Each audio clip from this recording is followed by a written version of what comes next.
Aujourd'hui, maintenant, on commence vraiment à vous respecter. On dit, ouais, en gros, vous avez votre mot à dire. Avant, quand on disait chanteur de zouk, c'est quoi? Bon, vas-y, tout ce qui s'est chanté, c'est l'amour, doudou, patati, patata. Le zouk, ça paye mal, le zouk, tatati, tatata. Non, mais après, il y a eu l'âge d'or du zouk. Hein. Oui, il y a non, eu mais l'âge c'était d'or. pas faux, tu sais, il y a eu l'âge d'or du zouk. Moi, j'allais au Zénith, il y avait les médias zouk parties, c'était complet. Bah oui, t'avais les sûr. Nichols, t'avais les Two Ways, t'avais Ali Angel, t'avais Oui, mais Ludo. Il y avait dans la même niche. Oui, mais même si c'est la même niche, il y avait un public pour ça. C'était blindé un Zénith à l'époque. Vous avez des gens fidèles, c'est Voilà, il y avait une grosse communauté il y a une grosse communauté caribéenne. Hein. Heureusement, mais c'est que maintenant, aujourd'hui, quand même, tu vois d'autres personnes autres, les Caribéens, qui écoutent. Oui, pourquoi? Parce qu'aujourd'hui, tu as des gens qui ont. Vous avez contribué Oui, mais tu as des gens comme Aya Nakamura ou Voilà. pas mal d'artistes qui ont donné ce côté un peu plus urbain au zouk. Mais t'enlèves le texte, t'enlèves la mélodie, t'écoutes la base musicale, c'est un zouk. C'est juste l'écriture qui a changé et le côté moins mélodieux, un peu plus saccadé. Mais c'est clairement ça. Et aujourd'hui, pour moi, les deux genres se complètent. T'as des gens qui veulent un zouk un peu plus zouk love où ils se disent voilà, je vais peut-être aller écouter du Johan, du Axel Tony. Il y a des gens qui vont dire bon, je veux un zouk love mais en même temps côté urbain ils vont aller écouter plus un Dove, tu vois. Et t'as des gens qui veulent du zouk un peu plus vraiment pour les filles, tu vois, qu'elles seront toutes dedans, elles vont aller écouter du Aya, tu vois. Et t'as des mecs qui veulent ce côté trap un peu rap et un peu en même temps lover zouk, ils vont aller écouter du NASA, tu vois ce que je veux dire, qui lui fait un zouk mais un peu plus pour les bonhommes, tu vois ce que je veux dire. Après aujourd'hui les filles elles adorent la trap, tout ce style là, donc l'époque elle a changé. Oui, l'époque a changé complètement. Donc après il faut s'adapter, hein. Il y en a pour tout le monde, il y en a pour tous les publics et comme je dis souvent, ça reste de la musique, quoi. Faut pas l'oublier, ça reste de la musique. On est là pour divertir les gens. C'est-à-dire que t'es dans ton rôle. Moi, je sais que mon public, il est là. Je vais pas aller faire du Booba, tu vois. Booba non plus, il va pas aller faire du Kerry James, il va pas aller faire du rap conscient. Et voilà, moi, je sais que je chante pour les femmes. Mon public, il est là. NASA, il sait que lui, il aime chanter pour les femmes, mais d'un certain âge. Aya, elle sait qu'elle, c'est là. Dove, c'est là. On a chacun notre spécificité. Et il faut l'accepter et se dire, il y en a pour tout le monde. Tu sais, tu vas dans le rayon, t'as Coca, Fanta, Orangina. Hein. Voilà, donc c'est que des bulles. Hein. C'est ça. Voilà. Mais bien, c'est une grosse diversification, c'est ça aussi qui fait que. Après, t'as pas le choix, hein, je pense. Il faut avoir plusieurs casquettes. Mais du coup, pour revenir à ta période pop, pourquoi tu t'es passé du. Je veux pas dire que t'es passé du zouk à la pop, mais pourquoi tu t'es essayé à la pop? Est-ce que c'était un moment où tu doutais? Même pas. Parce que t'avais envie de. Non, même pas. J'ai une anecdote. D'accord. Moi, je fais ma reine qui cartonne. Je vais voir Scalp. Je lui dis, fais-moi un Marraine 2. Et là, lui, il sortait d'une séance avec Youssoupha et Corneille qui avait fait un morceau très pop. Donc, il me dit, ouais, il vient de faire un morceau avec Youssoupha et Corneille. Et là, franchement, c'est la nouvelle vague qui va arriver. Fonce. Je lui dis, t'as vu, je viens du zouk. Je préfère rester là où je maîtrise. Normal. Après, il me dit, écoute, Axel, c'est que de la musique. On teste, on sait pas. Peut-être tu vas kiffer. Non, tu vois, on vient avec, à l'époque, Indila, on fait les top lines à deux, on tout. Le truc se fait. Et à l'époque, celui qui s'occupait de moi, il s'occupait de la chanteuse Layana. Oui. Elle venait signer chez Vagram. Donc on lui dit, oui, va voir tel attaché de presse, c'est lui qui maîtrise vraiment tout le game. Et lui pourra t'aider pour Layana. Voilà, il va la voir, il va voir l'attaché de presse en question. Il dit, j'ai aussi Axel Tony. Ah oui, on connaît, très urbain, très zouk et tout, il n'y a pas de souci. Il fait écouter Marraine. Il dit, Marraine, il y a un an, il était sorti depuis un an. Il dit, voilà, j'ai ça qui a cartonné il y a un an. J'aimerais bien le faire passer en natio, comme le Sly, tu vois, Flamme. Au début, c'était très dans la communauté. Après, comme le Thierry Cam, comme il y avait aussi un titre qui avait le Medicustos, tu vois. Donc c'était très communautaire. Après, tellement la communauté, même le Fanidji, les gens ont porté le son, c'est arrivé en natio. Il s'est dit avec Marraine, on peut faire ça. Et ils lui ont dit, bon, c'est un peu compliqué là. Pourquoi c'est compliqué? Parce que à l'époque, j'avais pas encore la version zouk de Marraine. C'était très dancehall. C'était un peu dancehall R&B. Et de là, il dit, bah, fais-moi écouter d'autres choses. Et là, il fait écouter avec toi. Et là, ils lui disent, non, mais là, c'est un hit. Ils prennent leur téléphone, ils appellent toutes les maisons de disques. On m'appelle, on me dit, oui, voilà. Je dis, non, nous, on veut pas de maison de disques. Si toutes les maisons de disques viennent aujourd'hui, c'est que notre produit, il est bon. Donc, pourquoi avoir besoin d'une maison de disques? On a toujours fait 100. Mais après, tu vois, dans la vie, faut pas être fermé. Parce que quand tu rentres dans un business, on te fait comprendre que tu veux rentrer là, signe là. Tu vois ce que je veux dire? Vakra, aujourd'hui, il a signé chez Sony, il pouvait rester en indé. Tu vois, NASA, il était chez Beaumaillé, il pouvait rester en indé, il est parti signer chez Believe. C'est qu'à un moment, on te fait comprendre que.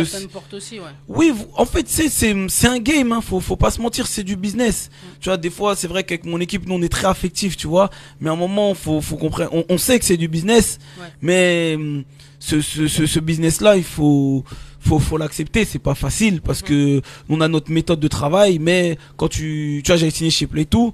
nous on pensait que Playtooz allait faire le travail d'une manière, ou même moi j'étais signé avant, et en vrai que mon gars Kella et Carman, on a vu qu'en fait Energy ils ont pas joué, Playtooz ont pas fait le taf quoi.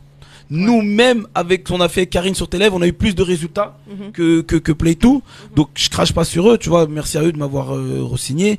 Mais comme je dis souvent, c'est un business.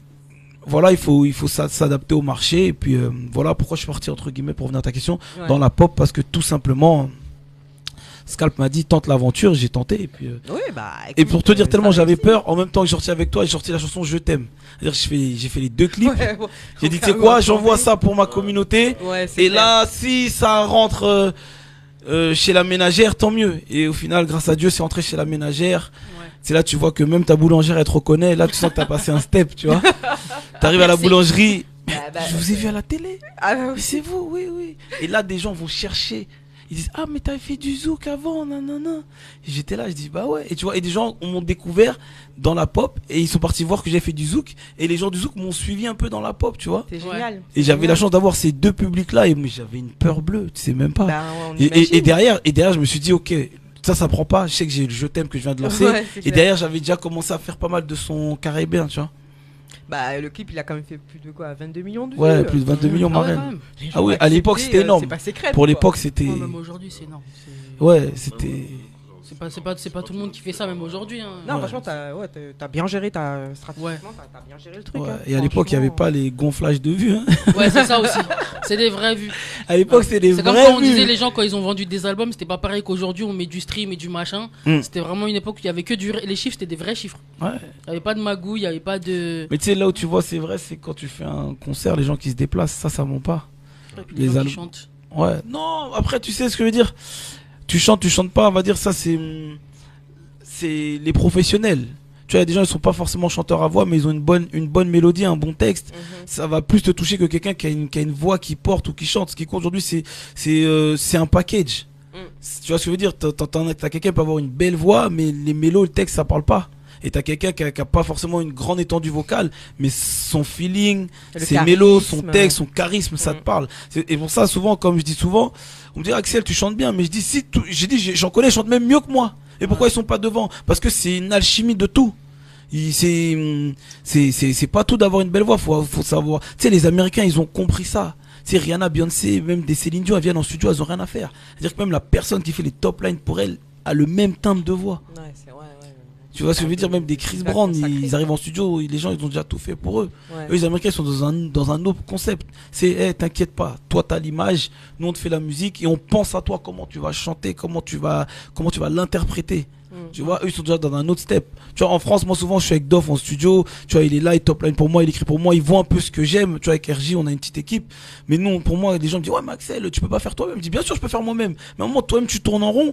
Et je me dis, regarde les Américains, comment ils travaillent. Même Booba lui-même, il disait. Avoir cette pensée-là, cette même humilité de se dire, bah, j'ai envie de travailler avec des artistes. Ouais, des artistes, je sais que moi j'aime son travail, il peut m'apporter quelque chose.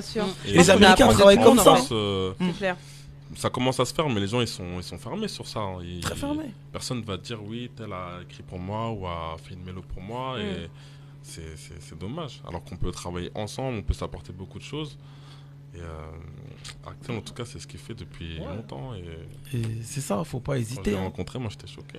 Non, mais moi, quand j'ai rencontré Dove, j'ai dit non, le gars là, il a les mots. Il n'a pas la même mentale. Là, les Américains ils travaillent beaucoup comme ça et même Booba, on lui a demandé comment il a fait pour durer. Il a dit il avait son truc. Après, il a pas hésité à chaque fois de s'entourer de jeunes, tu vois.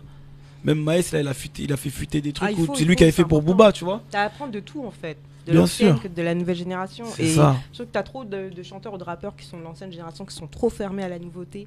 Et je trouve ça tellement dommage. Il y a pas longtemps, je suis tombée sur une vidéo de, je sais plus comment il s'appelle, ce rappeur, c'est vraiment un ancien. On lui a passé trois rappeuses d'aujourd'hui, dont Shai. C'est la critique trop facile en fait. Non, je comprends rien. C'est nul, c'est moche, patati. Je sais plus comment il s'appelle, MC Jean Gabin.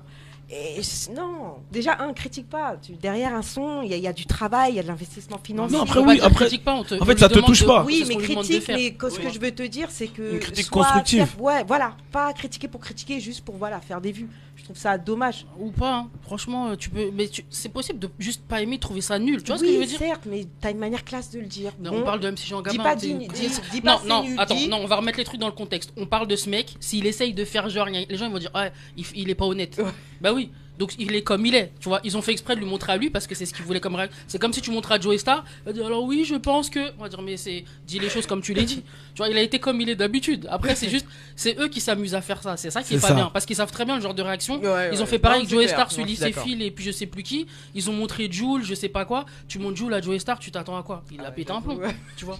Donc c'est fait exprès. C'est ça, c'est là le piège. C'est que tu veux pas faire semblant de faire tout le monde va dire oh le mytho. Non, tu dis c'est pas mon style, c'est pas ce que j'écoute. Il parle pas comme ça. Après c'est cool. Il parle pas comme ça. Tout le monde va le traiter de mytho. Lui il va se faire éclater pour pas froisser une meuf qu'il connaît même pas. Tu vois ce que je veux dire? C'est pas grave. C'est les journalistes qui jouent à ça. Il a grimacé fort quand même. Non mais ouais parce que voilà je pense que c'est pas son délire mais après ces journalistes ils s'amusent à ça, ils aiment bien. Ils aiment ça. Surtout c'est pas bien